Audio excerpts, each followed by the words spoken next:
Brasil é um dos maiores produtores de couro do mundo, sendo conhecido no mercado pelo seu produto de qualidade.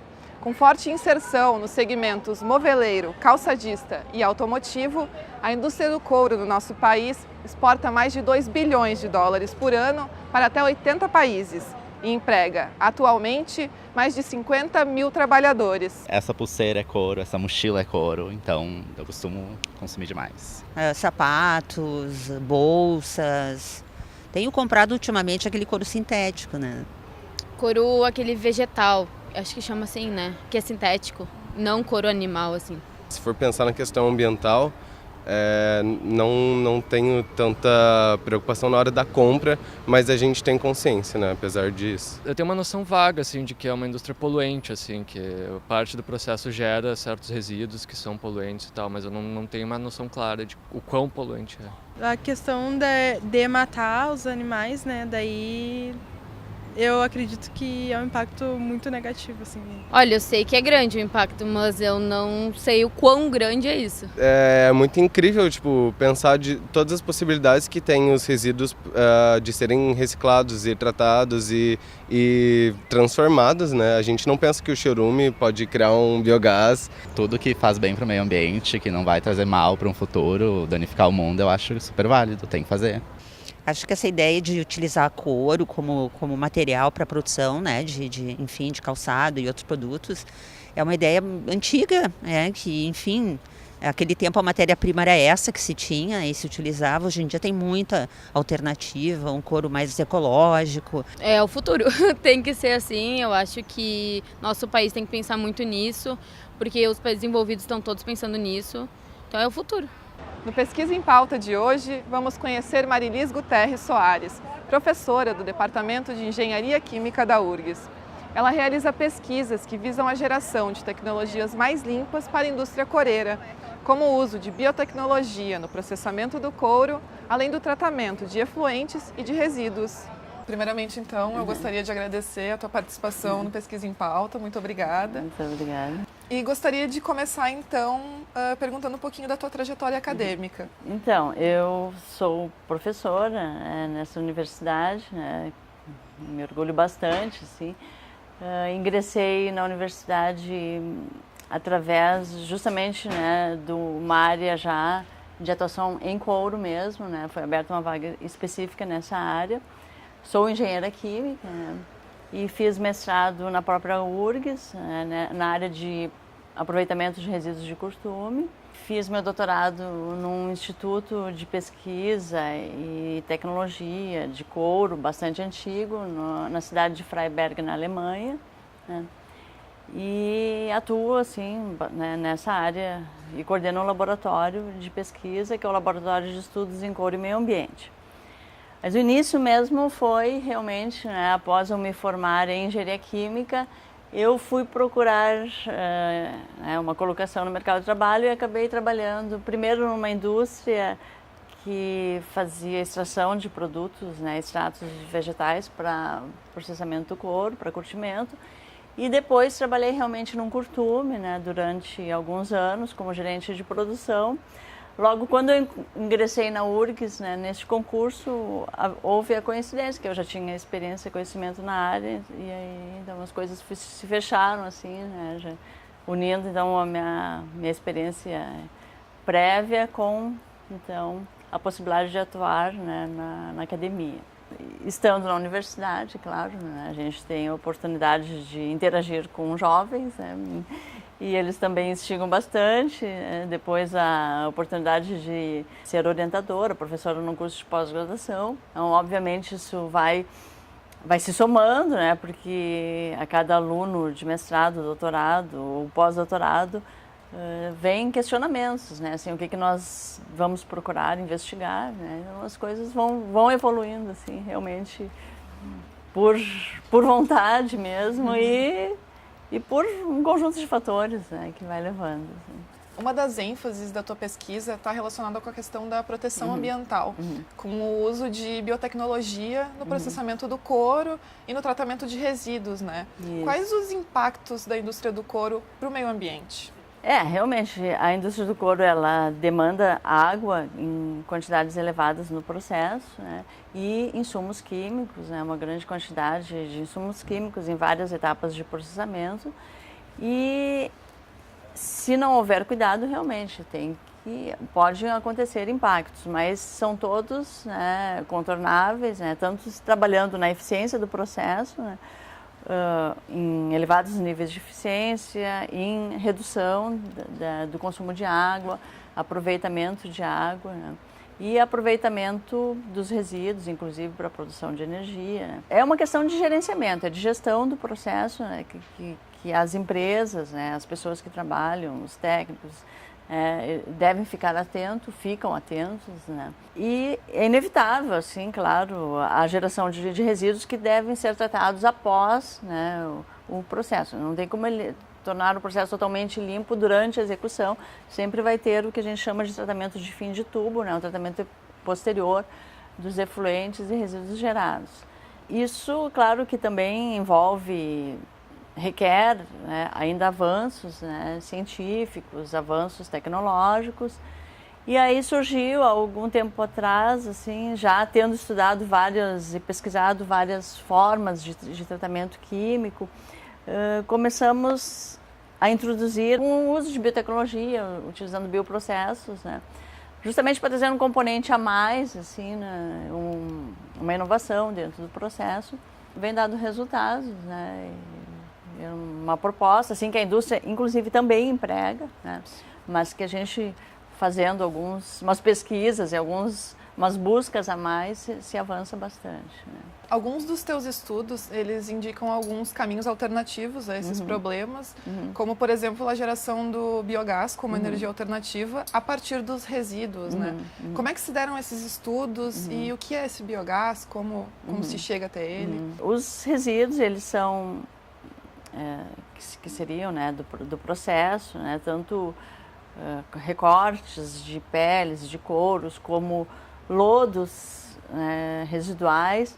Eles são ricos em matéria orgânica, eles têm um poder calorífico elevado, né, e num tratamento desses resíduos de forma em condições de anaerobiose, né, na ausência de oxigênio, existe a produção do gás, né, que é a base de metano, que é o biogás, que pode ser utilizado então como uma fonte de energia, né, alternativa, assim como se já se usa em alguns, inclusive no Brasil, né, que seria o gás produzido a partir de lixo muitas vezes, né, esse é o biogás, né.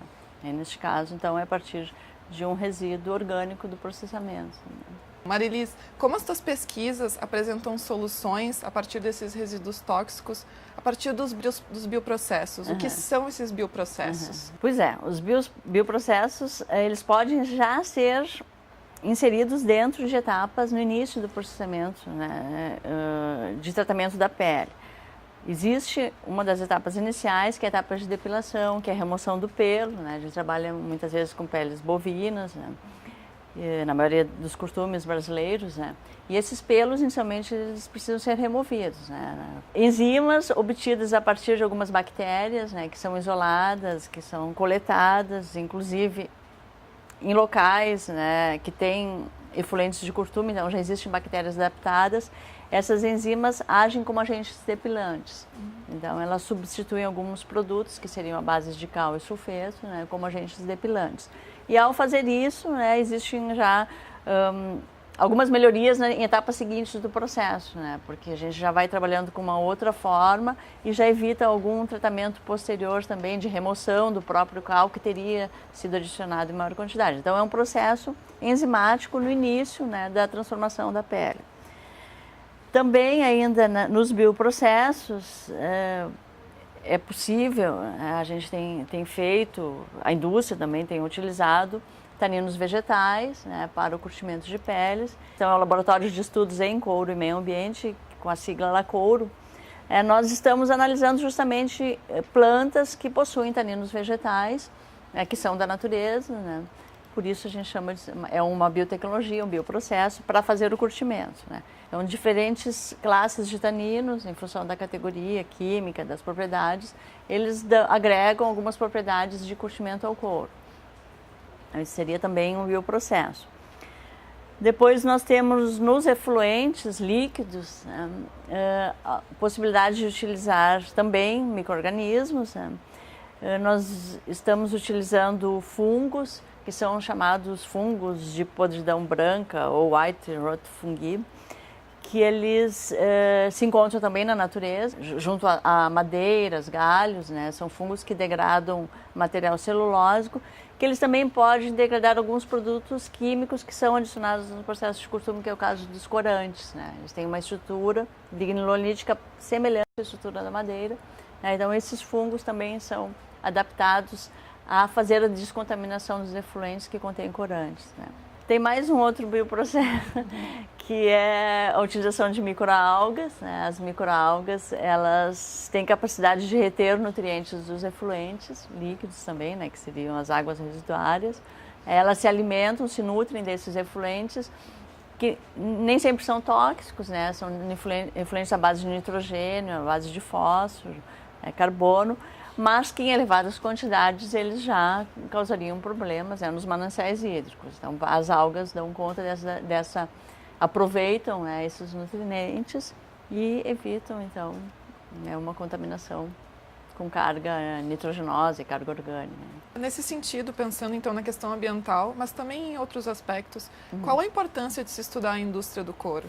Bom, claro, tem um mercado importante, né? A indústria brasileira, né? Com destaque, nós temos em torno de 320 curtumes, um parque fabril, né? Com vários polos coureiros e calçadistas no país, né? E o Brasil, ele desponta como possuidor do maior rebanho bovino comercializável no mundo, né? Então, ele está sempre assim como um grande fornecedor de matéria-prima. Então, e é importante, obviamente, que essa matéria-prima seja processada no nosso país, né, para que ela adquira valor agregado, haja geração de empregos, né, geração de rendas, né, para o país. O brasileiro tem bastante tecnologia, desenvolvimento tecnológico nessa área. Existem várias entidades ligadas ao setor de couro, existe todo um polo de instituições envolvidas, né, associações envolvidas nessa área de couro. Então, existe muita capacitação, né, muitas empresas, indústrias, né, bem instaladas, e realmente a gente tem que aproveitar as oportunidades, né? Afinal de contas, né, nós queremos o desenvolvimento do país, né, e nosso, né, como cidadão, como usuário também, né. Bom, falamos um pouquinho da questão do biogás, os bioprocessos, que tu chegou na conclusão com as tuas pesquisas. Mas, mais pontualmente, assim, talvez, que principais resultados tu alcançou com as tuas pesquisas? É possível, assim, redução do consumo de água em algumas etapas de processo, né? Aproveitamento de águas em etapas de processo, remoções de corantes, assim, com elevadas eficiências, entre 98% e 99% de eficiência, né? Dos corantes nos efluentes. Os contaminantes todos, assim, nitrogênio e, como eu falei, né, se consegue muito altos mesmo, realmente, né? Níveis de remoção de contaminantes entre 95% e 100%, né? Em alguns casos a gente estudou também a questão de se alguns produtos químicos são ou não inibidores, né, ao serem inseridos no processo. E nós temos resultados interessantes, assim, de compatibilidade, né, que já testamos, por exemplo, alguns produtos surfactantes, né, eles são compatíveis com as microalgas. Agora, recentemente, nós testamos um microbicida com a categoria de fungicida e nós verificamos que ele realmente se degrada sob a ação da luz solar, né, o que é benéfico, né, então é um produto que não fica persistente no meio ambiente. Então, nós conseguimos, assim, realmente identificar alguns problemas, né, e também ter algumas surpresas boas, né, com relação à compatibilidade ambiental. Mas esse diagnóstico, né, é possível, então, a questão de consumo de água, de geração de resíduos, né, as características dos resíduos também, nesse ponto, assim, os resíduos que podem ter algum efeito tóxico ou não, né, que isso também é importante no caso de biogás. Nós identificamos os resíduos que seriam compatíveis, né, para a geração do biogás, ou outros que já necessitariam de um tratamento prévio, né. Então, isso vai gerando uma série de informações, assim, para realmente se fazer um processo sem correr risco, né? Professora, no início de 2017 desse ano, então, a senhora recebeu um prêmio internacional de reconhecimento pela sua trajetória de pesquisa. Queria que falasse um pouquinho sobre esse prêmio e a importância de receber esse reconhecimento. Obviamente fiquei muito feliz, né, com essa honraria, né, me alegrou bastante, assim. Até foi uma surpresa quando me ligaram, né. Então esse prêmio é um mérito. É um prêmio ao mérito, Merit Award for the Excellence in the Leather Industry. Ele é concedido por uma instituição internacional, cuja sigla é IUL-TCS. É uma instituição que congrega as várias associações de pessoas que se envolvem, né, sociedades de couro do mundo, dos respectivos países, né. E essas sociedades indicam pessoas que poderiam receber essa honraria, esse prêmio por excelência ao conhecimento e contribuição à indústria do couro. E aí é concedido esse prêmio a cada 2 anos. 6 pessoas no mundo já receberam esse prêmio, eu sou a 6ª pessoa, né? O objetivo justamente é homenagear a pessoa que tenha dado uma contribuição científica assim, elevada, né? A formação de pessoas, inclusive, né? A formação de recursos humanos, né? E interação também, contribuição à tecnologia, né? E tendo eu assim, né, participado de vários momentos assim com essa instituição internacional e também me envolvido com muitos trabalhos em congressos e publicações em revistas e em periódicos internacionais importantes, né? Obviamente com a participação de todos os meus alunos, né, de mestrado, doutorado, de graduandos, né, em função dessas publicações, né, desses trabalhos todos, né, é uma grata surpresa realmente, né, uma alegria muito... E saber assim, do carinho, né, das pessoas, né, sabendo que isso vem de vários países, né, então acho que a gente também leva um pouco essa questão assim do lado humano mesmo, né? Um reconhecimento científico e tudo, mas tem a questão, né, de contribuição que a gente dá para a sociedade, que a gente e sente assim esse retorno, né? É muito bom. Com certeza, é muito merecido. Bom, professora, eu gostaria de parabenizar o prêmio que a senhora recebeu, a tua trajetória de pesquisa e agradecer mais uma vez a participação no Pesquisa em Pauta, agradecer pela conversa. Muito obrigada. Muito obrigada, uma alegria, uma satisfação.